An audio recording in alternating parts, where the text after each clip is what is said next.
Yeah. about the mismanagement on the computer centers and also about the credibility of the Yeah. papers and everything. Something, some questions are pre-highlighted, all of that, and they have also Yeah. suggestions that the action should be taken against the erring centers as well. What is the change that you have brought in this examination, and what are the reforms that you're doing, and ठीक है. what is the message to the students? ठीक है. About SSC exams में ये कहना चाहूँगा कि जुलाई 2025 से इस साल के एग्ज़ाम शुरू हुए हैं और इस साल में हमने सिग्निफिकेंट चेंजेस लाए हैं.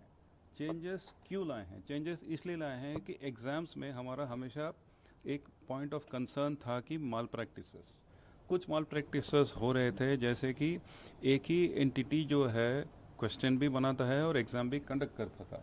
तो माननीय कोर्ट ने भी आदेश दिया है कि आपको ऐसा नहीं करना चाहिए, क्वेश्चन कोई और देगा, एग्ज़ाम कोई और करेगा.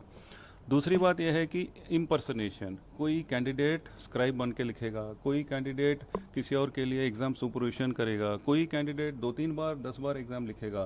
तो इन सब का अवॉइड करने के लिए हमने आधार का प्रावधान लाया है, ताकि अभी कैंडिडेट जो है मल्टीपल रोल नहीं प्ले करेगा, एक ही बार लिखेगा.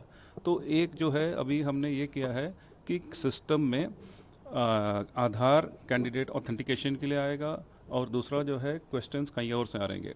दूसरी प्रॉब्लम मल्टी शिफ्ट एग्ज़ाम में ये है कि अगर हम, क्योंकि लाखों लोग एग्ज़ाम के लिए लिखते हैं, एग्ज़ाम कई शिफ्ट में करेंगे और अगर एक शिफ्ट आसान है, दूसरा शिफ्ट थोड़ा मुश्किल है, तो कैंडिडेट को नुकसान होना नहीं चाहिए.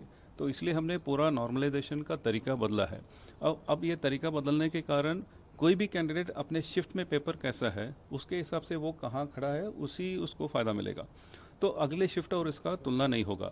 इसका दूसरा फ़ायदा ये भी है, क्योंकि सबसे पहले ऐसा होता था कि मल्टीपल शिफ्ट एग्ज़ाम में पहले शिफ्ट का पेपर आते ही लोग सब उसके बारे में मीडिया में, सोशल मीडिया में बहस होता है, सबको पता लग जाता था कि ये पूछ रहे हैं, ये पूछ नहीं है, ये नहीं पूछ रहे हैं. तो उसके कारण बाद वाले कैंडिडेट्स को एडवांटेज होता है. तो अभी उसको चेंज करने के लिए हम सिलेबस के अंदर ही अलग अलग क्वेश्चंस अलग अलग शिफ्ट में ला रहे हैं, ताकि क्वेश्चंस पैटर्न रिपीट नहीं होगा, कैंडिडेट को कोई दिक्कत नहीं होगा. अब मेन चीज़ हमने ये लाया है कि एग्ज़ाम जो है प्राइवेट सेंटर्स में होते हैं.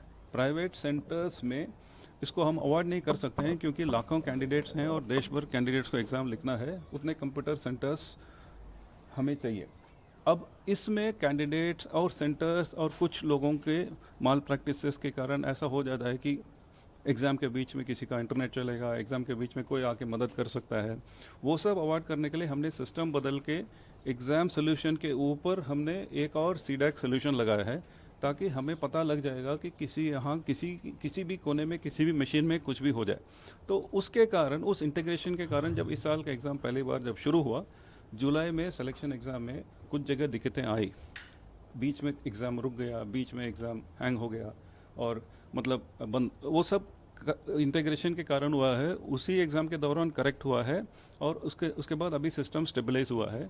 हमने इसीलिए सीजीएल को भी थोड़ा डिफ़र किया है, ताकि इसको दोबारा टेस्ट करें, ऑपरेशनली चीज़ें ठीक बने और उसके बाद कंडक्ट करें. सर, धरना जो है वो पहली बार नहीं किया और इससे पहले भी धरना हुआ है. आप क्या कहेंगे उन बच्चों को, स्टूडेंट्स क्या को जो मैसेज लगातार? नहीं, मेरा स्टूडेंट्स को यही मतलब कहना है कि एग्ज़ाम फेयर होना है, एग्ज़ाम ट्रांसपेरेंट होना है, लेकिन एग्ज़ाम मतलब जो भी हम टेक्निकल चैलेंजेस के कारण हम टेक्निकल सोल्यूशन से माल प्रैक्टिस अवॉइड करने के लिए ऐसे चेंजेस ले आ रहे हैं. ये सब करने का एक ही ऑब्जेक्टिव है कि ठीक कैंडिडेट को बिना किसी नुकसान से एग्ज़ाम लिख पाएँ और कोई माल प्रैक्टिस न हो. और स्टूडेंट को क्या मैसेज देंगे जो स्टूडेंट अगर आरोप लगा रहे हैं कि नहीं एग्जाम में गड़बड़ी हुई है, उनको अगर धरना या प्रदर्शन करना पड़ रहा है, हाँ. तो उनको आप क्या मैसेज देंगे कि तो मेरा यही कहना है कि जो भी है एग्ज़ाम कौन करवाता है वो दूसरी बात है, क्योंकि मेनली एसएससी का एग्ज़ाम है. एसएससी की जिम्मेदारी है एग्ज़ाम करना, और एजेंसी जो है सरकारी नियमों के अनुसार हम एजेंसी सेलेक्ट करते हैं. और एक एजेंसी नहीं, लगभग 4 अलग अलग एजेंसी हैं जिसमें जुड़े हुए हैं, सबका अपना अपना रोल है. और एजेंसीज में कहीं कमियां हैं तो बिल्कुल हम उनके खिलाफ एक्शन लेंगे, क्योंकि जैसे मैंने कहा कई लोगों का कुछ कंप्लेंट भी आया कि इस एजेंसी के आने के बाद क्वेश्चन ठीक नहीं है. मतलब ये बिल्कुल ठीक नहीं है, क्योंकि कोई भी एजेंसी आएगा क्वेश्चन अब वो नहीं देगा, क्वेश्चन दूसरे सोर्सेस से आ रहे हैं. तो क्वेश्चंस में अगर गलतियां हैं तो वो किसी और की गलतियां, मैं तो कोई गलती को ठीक नहीं कह रहा हूँ, लेकिन ये 4 अलग अलग एजेंसी के साथ जब पैटर्न चेंज हो रहा है, उसका इनिशियल डेज में कुछ इश्यूज थे जो अभी ज़्यादातर एड्रेस हुए हैं, और मुझे कॉन्फिडेंस है कि फ्यूचर में बिना इश्यूज सारे एग्जाम्स करवा सकते हैं। एक सबसे बड़ा कंसर्न रहता है बच्चों का कि बहुत दूर दूर सेंटर्स पड़ जाते हैं, उसको लेकर क्या किस तरह के स्टेप्स जो हैं? पहले एग्जाम में कुछ सेंटर्स की कमियों के कारण कुछ कैंडिडेट्स को दूर सेंटर्स दिए गए हैं। उसके बाद दूसरे एग्जाम जो स्टेनो एग्जाम हुआ, लगभग 80% कैंडिडेट्स को उनके चुने हुए सेंटर्स दिए गए हैं, और हमने वेबसाइट में भी डाल दिया कि किसको कितने लोगों को क्या सेंटर मिला है। फ्यूचर में भी यही फॉलो करेंगे। लोग देख सकते हैं, कैंडिडेट्स देख सकते हैं कि कितने लोगों को कहाँ सेंटर मिला।